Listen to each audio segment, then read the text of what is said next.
The biggest news of the last few days was that Missouri lawmakers headed for home after what some claimed was one of the most ineffective sessions in years, failing to deliver on some of its biggest agenda items, a jobs bill, comprehensive ethics reform, and balancing the budget. But the fact that they didn't raise taxes, like in Kansas, is considered by some to be a huge success. Fewer bills were passed than in any session since 2000. Again, some viewed that as an accomplishment. Less government meddling in people's affairs, they would argue. Here to dissect some of the biggest issues that will impact your life are State Senator Matt Bartle, a Lee Summit Republican, Senator Yvonne Wilson, a Kansas City Democrat, Jason Grill, a Parkville Democrat whose Missouri House seat also includes parts of Kansas City and Riverside, and Gladstone Republican Jerry Nolte. He's the unhappy Missouri House member who wants the legislature to return to Jefferson City to approve a jobs bill that would include tax credits to help the Ford assembly plant that's in his district. Representative Nolte, let me start with that. You have been in Jefferson City along with your colleagues for the better part of 5 months. Why couldn't you have achieved that in that period of time? Why do you have to go back?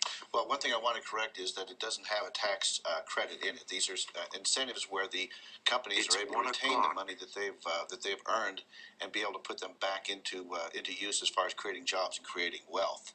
I think one of the reasons why the bill was not able to get through was due to the fact that it got tangled up with other issues. And in fact, the tax credit issue is one of them.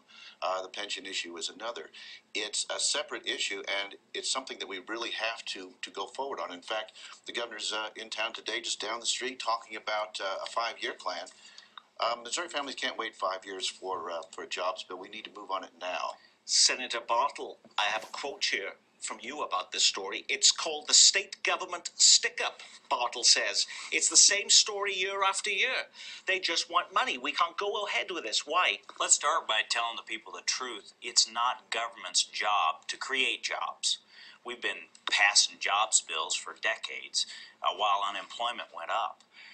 The reality is this is just the state government stick-up. Every year we have a corporate interest that comes and says, give us preferential tax treatment, different than every other company in the state, and we'll keep jobs in the state of Missouri.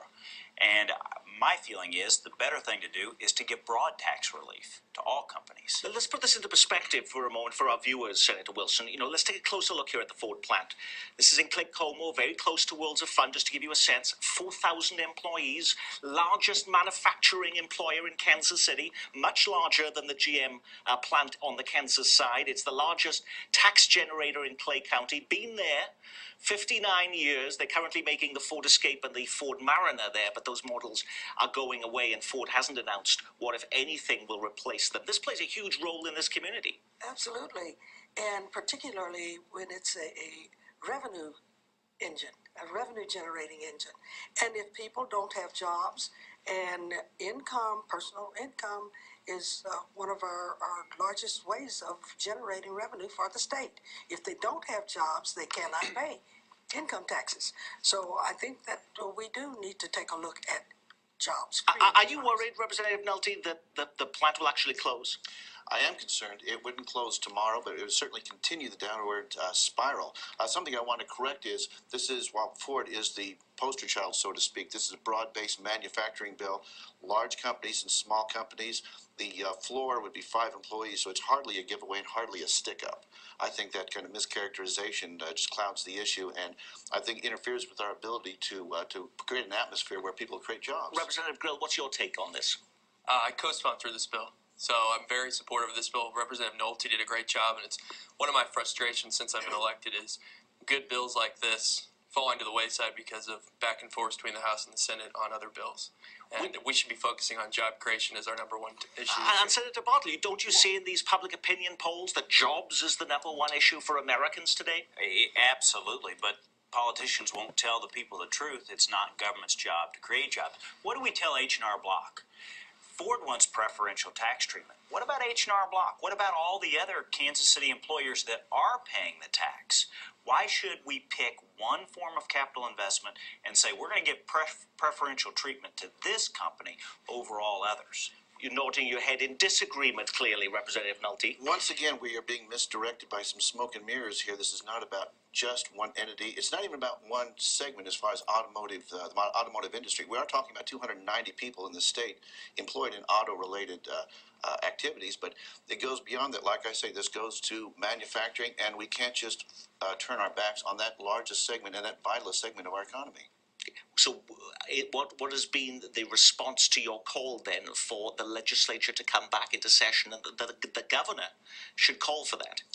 I've gotten a lot of support for that because I think there's a recognition that we don't have any job retention policies in place right now. We've got a few dollars here and there for training, but by and large, we don't have anything that is really set up to retain jobs. And what we are doing is, in fact, putting a closed for business sign up on the state if we can't act soon. Senator Bartle, you said that there isn't the role of government to be creating these jobs in this way with tax. Nick, what we've done year after year is taking more and more off of government revenue, off of the books, which is one of the reasons why we are in the crisis we're in now. How are we going to fund our schools? How are we going to fund our universities, road system, our prison system?